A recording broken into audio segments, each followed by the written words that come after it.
আজকের এই গল্পটা শুরু হয় আর্জেন্টিনার রোজারিও শহরে। ১৯৮৮ সালের ১৪ই ফেব্রুয়ারি ছোট্ট এক শহরে জন্ম নেয় Angel Fabian de Maria Hernandez, যিনি পরবর্তীতে হয়ে ওঠেন বিশ্বের অন্যতম সেরা ফুটবলার। এবং আজ তুলে ধরব লেজেন্ডস স্টোরির পক্ষ থেকে ডি মারিয়ার জীবনের কঠোর পরিশ্রমের গল্প। ছোটবেলায় ডি মারিয়া ফুটবলকে ভালোবেসে বড় হয়েছিলেন। তার বাবা মার একটাই স্বপ্ন ছিল বালক এঞ্জেলকে একটি ভালো মানুষ এবং সফল ফুটবল খেলোয়াড় হিসেবে দেখা।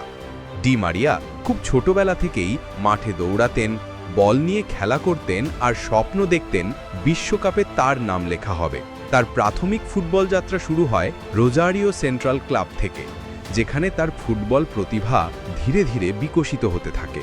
তখন তার খেলা দেখতেন স্থানীয় কোচরা, যারা জানতেন এই ছেলেটা একদিন অনেক দূর যাবে। কিন্তু সফল হওয়ার পথে কোনো সহজ রাস্তা ছিল না। প্রতিদিনের অনুশীলন, পরিবারের অর্থনৈতিক অবস্থা এবং নিজের ক্ষুদ্র স্বপ্নের সঙ্গে লড়াই করে ডি মারিয়া এগিয়ে চলেছিলেন।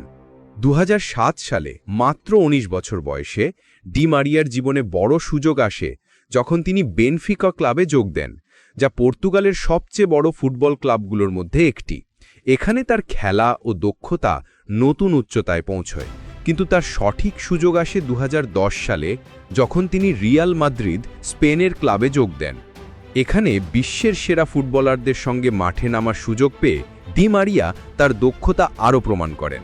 ২০১৪ সালের বিশ্বকাপে আর্জেন্টিনা দলের হয়ে তিনি অসাধারণ পারফরমেন্স দেখান এবং ফাইনালে পৌঁছায় দল। ২০১৫ সালে ডি মারিয়া যোগ দেন প্যারিস সেন্ট জার্মেন, ফ্রান্সের ক্লাবে, যেখানে তিনি আরও বড় মঞ্চে নিজেকে প্রতিষ্ঠিত করেন। নতুন ক্লাবের নতুন চ্যালেঞ্জ, কিন্তু তার খেলার মান কিছুতেই কমেনি। তার জীবনের গল্প শুধু ফুটবল নিয়ে নয়, তার দৃঢ়তা, সংগ্রাম এবং কখনো হাল ছাড়েননি এই মানসিকতা নিয়েই তার। আঘাত পেয়েও উঠে দাঁড়িয়েছেন, অনেকবার ব্যর্থ হয়েও আবার জয়ী হয়েছেন। আজ এঞ্জেল ডি মারিয়া শুধু আর্জেন্টিনা বা ফুটবল প্রেমীদের জন্যই নয়, পুরো বিশ্বের যুবকদের জন্য এক অনুপ্রেরণা। তার জীবন প্রমাণ করে স্বপ্ন দেখো, কঠোর পরিশ্রম করো, কখনো হাল ছেড়ো না। এই ছিল লেজেন্ড স্টোরির পক্ষ থেকে এঞ্জেল ডি মারিয়ার জীবনের গল্প, এক সাধারণ ছেলে থেকে এক অসাধারণ ফুটবল কিংবদন্তির যাত্রা। আপনি আগামী পর্বে কাকে নিয়ে দেখতে বা জানতে আগ্রহী আমাদের জানাবেন।